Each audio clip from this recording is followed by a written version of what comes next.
Bismillahirrahmanirrahim. Assalamualaikum warahmatullahi wabarakatuh. Alhamdulillahirabbil alamin, wassalatu wassalamu ala nabiyina Muhammadin wa ala alihi wa sahbihi ajma'in, wa ba'd. Anak-anakku yang Abi cintai dan juga segenap pendengar serta pemirsa yang mudah-mudahan semuanya senantiasa dirahmati oleh Allah Azza wa Jalla. Alhamdulillah, di pagi yang cerah ini kita kembali bisa melanjutkan kuliah subuh online dengan tema tips hidup bahagia, dan insya Allah hari ini kita akan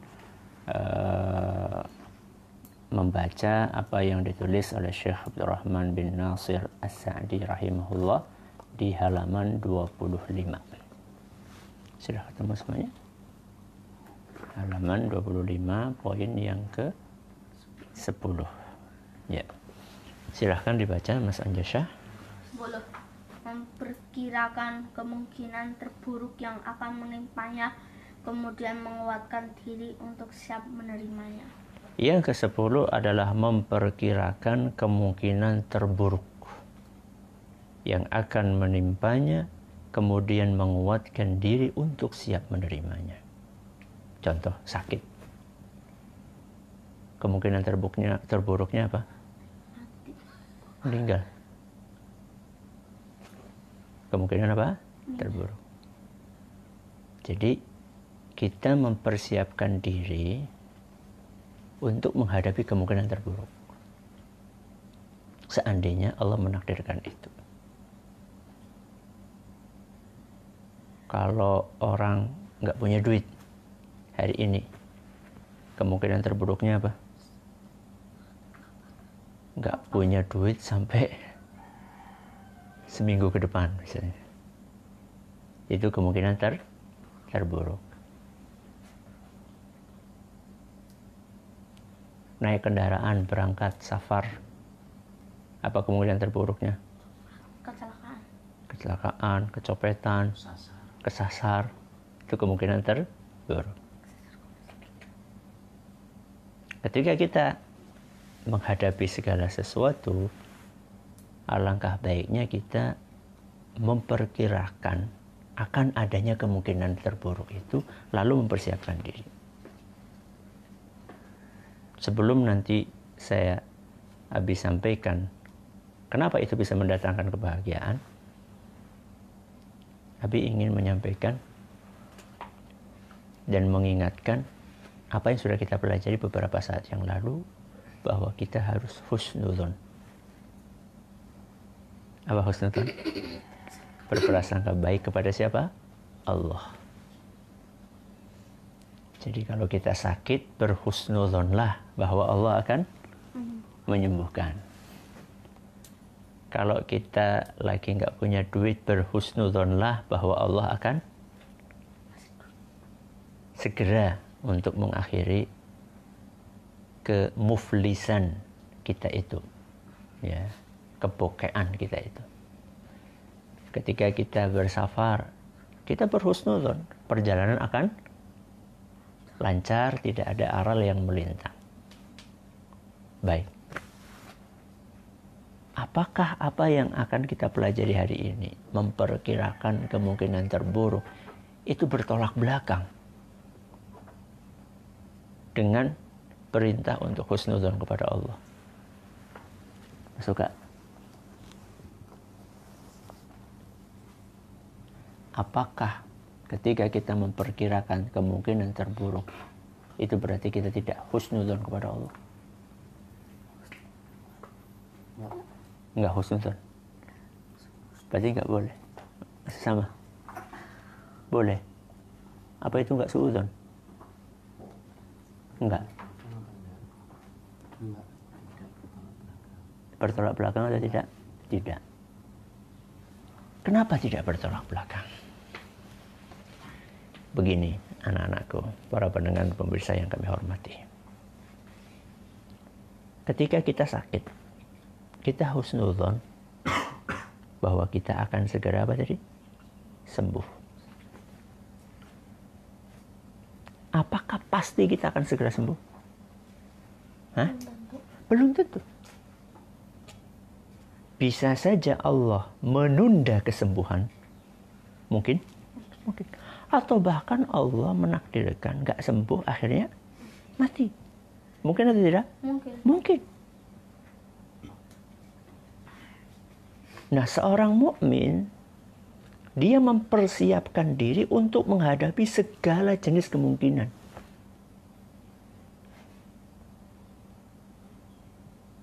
Dia pengen cepat sembuh, tapi belum tentu keinginan dia ini sesuai dengan apa yang dikehendaki oleh Allah.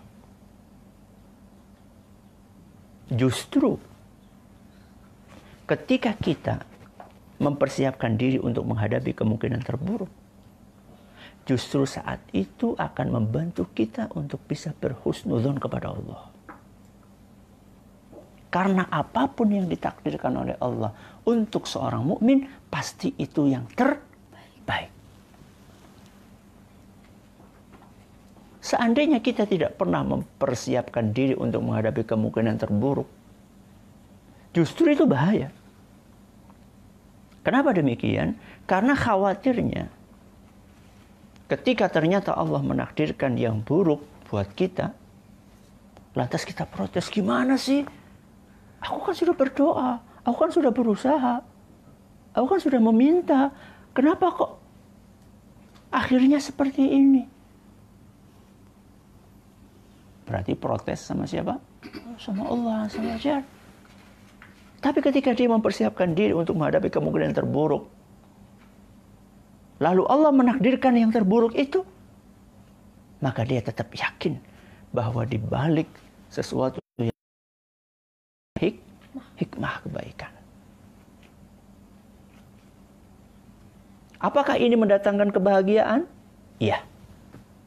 Kenapa bisa mendatangkan kebahagiaan? Karena ketika kita memprediksikan kemungkinan terburuk, sakit kemungkinannya apa? Terburuknya apa tadi? Meninggal. Kemudian kita meninggal, maka kita sudah siap. Sehingga kita tidak galau, kita tidak terlalu sedih. Ya. Tapi kalau ternyata kita sudah prediksikan terparahnya akan meninggal, ternyata nggak meninggal bahkan sembuh. Gimana perasaan? Alhamdulillah, akan sangat bahagia. Ya. Baik, sekarang kita akan baca. Silakan Mas Ukasyah.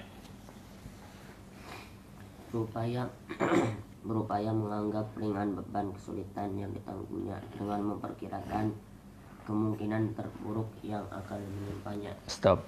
Berupaya menganggap ringan beban kesulitan yang ditanggungnya dengan memperkirakan kemungkinan terburuk yang akan dihadapinya.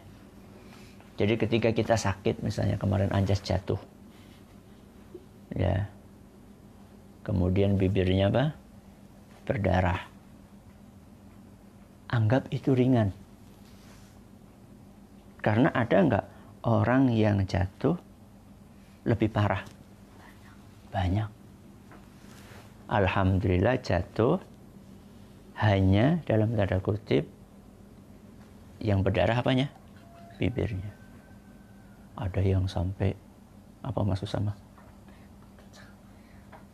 Kakinya yang patah, ya. Bahkan ada orang yang cuma jatuh dari sepeda terus meninggal dunia, ada, iya, ya. Saya kapan itu pernah dengar cerita ada kakek-kakek naik sepeda kemudian jatuh kesenggol motor atau kesenggol mobil, meninggal saat itu. Ya, alhamdulillah kita masih dilindungi oleh Allah, hanya dalam tanda kutip yang terluka adalah bibirnya. Ya, kalau demikian kita akan bisa bersabar menghadapinya. Sabar itu boleh nangis nggak Mas Anjas? Boleh. Tapi jangan berlebihan dalam menangis. Terus Mas Usama? Kemudian dia kuatkan dirinya untuk menerima hal tersebut. Jika hal tersebut telah dilakukan, maka selanjutnya dia berupaya untuk problem problematika yang dihadapi sedapat mungkin dengan kemantapan jiwa dan upaya yang bermanfaat tersebut. Akan hilanglah perasaan gundah dan resah, berganti dengan upaya nyata untuk mendatangkan kemanfaatan dan menolak kesulitan yang mudah bagi seorang hamba. Ini penting sekali, ini bagus sekali apa yang disampaikan Syekh Sa'di. Ketika kita memprediksikan, memperkirakan kemungkinan terburuk, bukan berarti kemudian kita duduk berpangku tangan. Ya, contoh misalnya sakit, kayaknya mati loh, ya udahlah. Tiduran aja, nunggu apa? Nunggu mati, bukan nunggu sembuh. Bukan. Tapi tetap berupaya untuk meringankan. Ya. Kalau sakit ya berupaya dengan berobat. Ya. Istirahat yang cukup. Ya. Tetap itu dilakukan. Kalau nggak punya duit apa? Masuk kah? Kerja. Ya. Kalau sudah kerja mungkin nggak dapat duit. Mungkin. Itu prediksikan. Ya. Dan jangan lupa berdoa. Itu termasuk bagian dari usaha kita. Ya. Orang yang nggak punya duit bekerja dan berdoa. Orang yang sakit berobat dan berdoa. Semuanya juga berdoa. Ya. Nah, ketika kita memprediksikan kemungkinan terburuk, kemudian kita berupaya untuk agar kemungkinan terburuk itu tidak terjadi, dengan maksimal berikhtiar dan berdoa, maka dengan izin Allah, apapun yang kemudian Allah takdirkan, enak atau tidak enak, kita sudah siap dan tetap akan tegar serta hati kita lapang. Mas Abdul Rahman. Jika hal tersebut mampu menggantikan penyebab ketakutan, kepedihan, dan kekhawatiran akan kefakiran serta kecekaannya terhadap aneka ragam kesenangan, maka dia dapat menerima semua itu dengan perasaan tenang dan kemantapan jiwa. Bahkan sekalipun musibahnya lebih hebat dari itu, karena kemantapan jiwa dalam menanggung kesulitan dapat meringankan kesulitan itu sendiri dan menghilangkan goncangannya, khususnya jika ia menyibukkan dirinya dengan menyingkirkannya sedapat mungkin. Maka dalam dirinya akan berkumpul kemantapan jiwa dan upaya nyata untuk mengatasi problemnya, yang sekaligus dapat menghindarinya dari sekedar memikirkan musibah itu, serta membantu dirinya untuk memperbaharui kekuatan dalam mengatasi masalah seraya bertawakal dan percaya kepada Allah. Ya, ketika kita menghadapi kondisi apapun, sesulit apapun, kita tetap harus percaya. Kita harus tetap yakin bahwa yang bisa menyelesaikan itu adalah Allah. Contoh kayak misalnya wabah ini. Kita kan harusnya kita kan harusnya husnuzon bahwa wabah ini akan segera diangkat oleh Allah. Terus itu kita tumbuhkan. Tapi mungkin enggak wabah ini berkepanjangan? Mungkin. Itu kemungkinan terburuknya. Dan kita harus menyiapkan diri untuk menghadapi itu. Ya. Bahkan kalau perlu ada plan A, ada plan B, rencana A, rencana B. Kalau seandainya wabah ini segera berakhir, maka rencana saya seperti ini. Kalau ternyata berkepanjangan, maka rencana saya seperti ini. Kalau perlu seperti itu. Ya. Sehingga apapun yang kemudian nanti ditakdirkan oleh Allah, kita siap. Kalau ternyata segera diangkat sama Allah, ya alhamdulillah. Kalau seandainya oleh Allah diperpanjang, maka kita pun sudah bersiap-siap. Dan kita mengucapkan alhamdulillahi ala kulli hal. Apa Mas Anjas? Alhamdulillahi ala kulli hal. Apa artinya Mas Abdurrahman? Segala puji hanya milik Allah dalam seluruh keadaan. Dalam seluruh keadaan. Dalam segala kondisi, enak maupun tidak enak, Allah tetap layak untuk dipuji. Mungkin kalau misalnya dalam kondisi enak Allah dipuji, itu wajar ya. Tapi kondisi tidak enak, apakah Allah tetap berhak untuk dipuji? Tetap. Kenapa? Karena pasti ada hikmahnya. Contoh misalnya, orang yang kita sayangi sakit.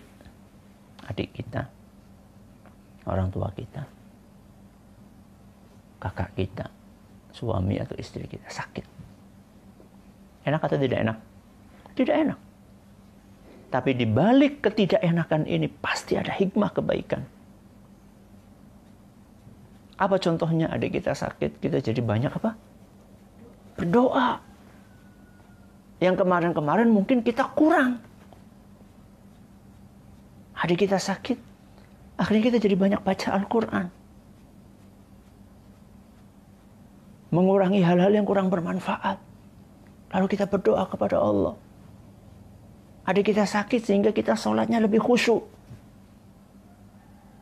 Karena di situ kita merintih, memohon, bertawakal kepada Allah, yakin kepada kemahabesaran Allah. Itu hikmah-hikmah kebaikan yang dengannya kita layak untuk mengucapkan alhamdulillahi ala kulli hal. Segala puji bagi Allah dalam kondisi apapun. Senang maupun susah. Ya. Baik, masukkan. Tidak diragukan. Dan tidak diragukan lagi bahwa hal-hal semacam ini sangat besar manfaatnya untuk meraih kebahagiaan dan kelapangan dada, di samping adanya harapan seorang hamba atas ganjaran yang setimpal dari Allah Ta'ala, baik di dunia maupun di akhirat. Hal ini dapat disaksikan dan dialami oleh banyak orang. Masya Allah, ini bicara ganjaran ya, pahala. Ya, ketika orang diuji oleh Allah Azza wa Jalla sehari, kemudian dia bersabar, dengan dia diuji selama sebulan dan dia bersabar, besar mana pahalanya?